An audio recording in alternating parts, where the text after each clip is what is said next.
Dungeon text game with ChatGPT. I want to play a text-based dungeon crawl game. ChatGPT said, "Awesome. Let's play a text-based dungeon crawl, classic Dungeons and Dragons style. We'll keep it fast, immersive, and player-driven. Before we begin, please answer a few quick questions to shape your adventure." Character creation.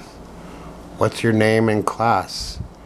For example, Davok the Barbarian, Alara the Elf Mage, etc. 2. Choose a weapon or item to start with.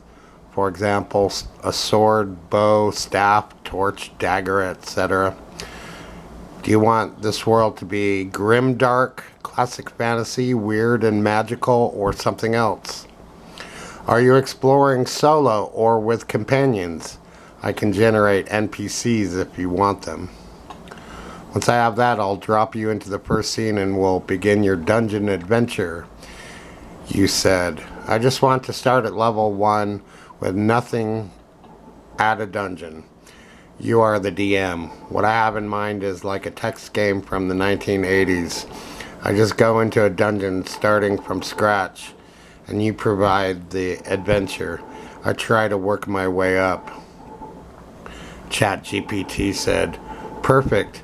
You're starting from level 1 with nothing but the clothes on your back. No weapon, no gear, no food, no gold. This is true old school dungeon crawling, 1980s style. Think Zork meets basic D&D.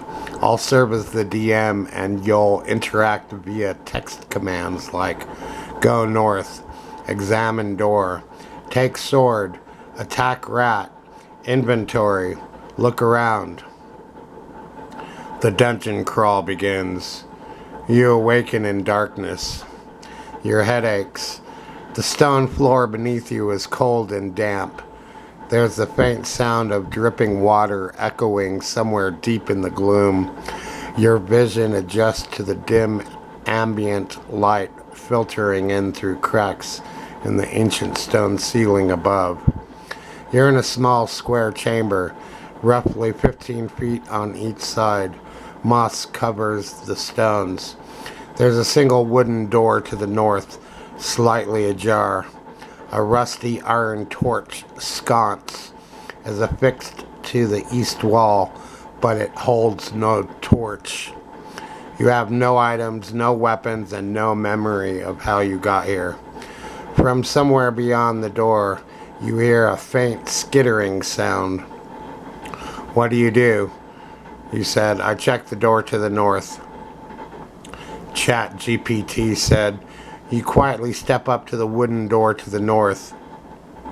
Its surface warped with age and dampness. The hinges look brittle, but the door is slightly ajar, just enough to peek through. You ease it open a bit more and peer into the next space beyond the door. Dim light from phosphorescent fungus reveals a narrow stone corridor stretching about 30 feet north.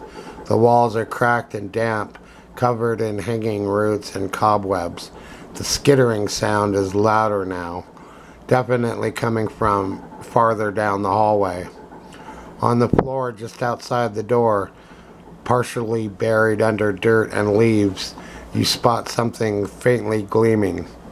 It appears to be a small rusty iron spike, possibly from a trap or an old piton. You remain undetected for now. What are you doing? A little bug on it. Yeah, but I'm trying to make a video. I don't care. Now it's all ruined. No, it's not. You remain undetected for now. What do? You can try. I can't work like this. You can try. Take spike. Go north. Look around. Listen. Close door, etc. You said, take spike. Go north. Look around. Listen. Close door. ChatGPT said, you take the spike. You bend down and pry the rusty iron spike from the ground. It's about 8 inches long and fairly dull, but it could work as a makeshift weapon or tool. It's not ideal, but it's better than nothing. Inventory updated. Rusty iron spike, improvised weapon, 1d2 damage. You proceed north. You slip into the corridor and move carefully down its length, stepping lightly to avoid loose stories or hidden pressure plates. The skittering grows slightly fainter as you move, suggesting the source is moving away or lying in wait. You look around. About 30 feet down, the corridor ends in a T-junction. One hallway veers left, west, into shadow. The other continues right, east, and appears slightly better lit. There are more of those faintly glowing mushrooms growing in cracks here. To your left, on the floor at the base of the wall, you spot a cracked wooden crate, half rotted but intact enough to possibly contain something. You listen. You pause and concentrate. For a moment you hear nothing but your breath and the occasional drip of water. Then, from the east, faint rhythmic tapping, metal on stone.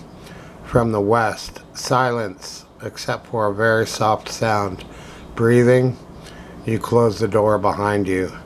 You reach back and gently push the old wooden door shut. It gives a low creak but doesn't seem to alert anything nearby.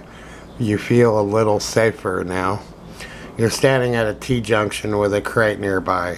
What do you do? Try commands like open crate, go west, go east, wait, search wall, etc. You said, open crate. ChatGPT said, you open the crate. You kneel beside the cracked wooden crate and gently pry the lid off with the tip of your rusty iron spike.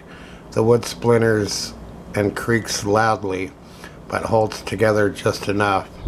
Inside you find a length of old frayed rope, about 25 feet, a single iron nail, a dry crust of bread, stale but edible, a torn leather pouch, empty, a broken dagger blade, no handle, sharp but fragile. It's a poor man's treasure chest, but for someone starting with nothing, it's a blessing. Inventory updated. Rusty iron spike, 1d2 damage. Frayed rope, 25 feet. Iron nail, crust of bread, 1 meal. Broken dagger blade, 1d2 damage. Fragile. Empty leather pouch. You tuck everything you can carry. The crate is now empty.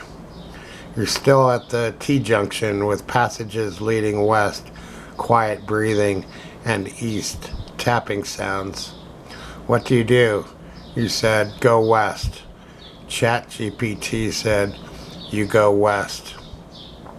You grip your rusty iron spike in one hand, clutch the pouch in the other, and proceed down the western corridor, moving slowly, quietly. The stone walls close in a bit and the ceiling lowers. The air is musty and still. The breathing sound grows louder, clearer, low, raspy, and labored like something sleeping. After about 20 feet, the corridor widens into a small chamber, roughly 20 by 20 feet.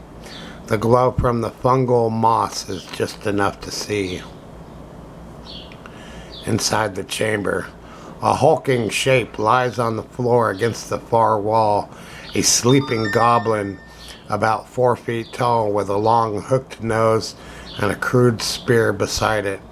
Nearby is a small sack and a wooden bowl with what looks like moldy cheese and dried meat. A wooden chest sits behind the goblin, partially covered by a dirty blanket. There's another door to the north, closed, with an iron handle. The goblin snores softly, unaware of your presence. You're in the entrance to the room.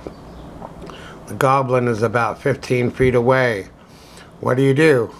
Options: sneak attack, steal sack, take spear, open chest, go back, wait, etc.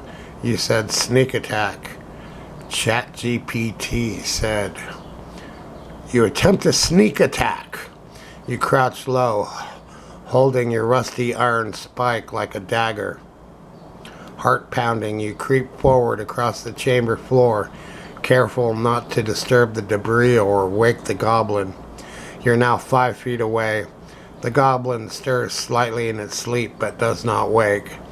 You raise your improvised weapon and strike. Roll, stealth plus attack.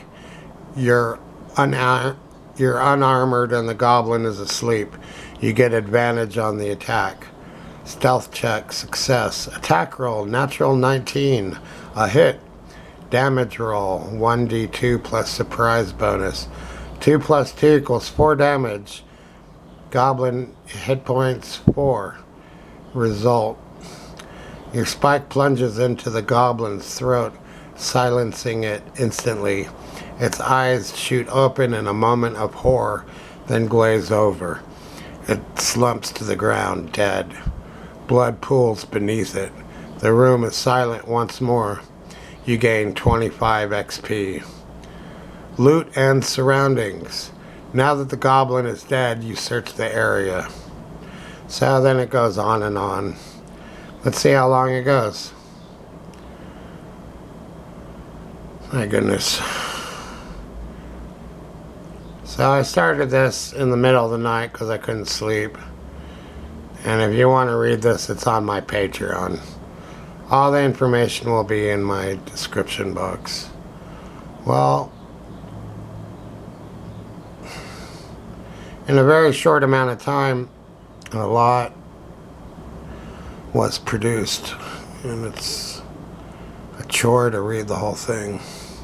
So, I doubt if anyone has listened to the end here, but it was just something fun I wanted to do.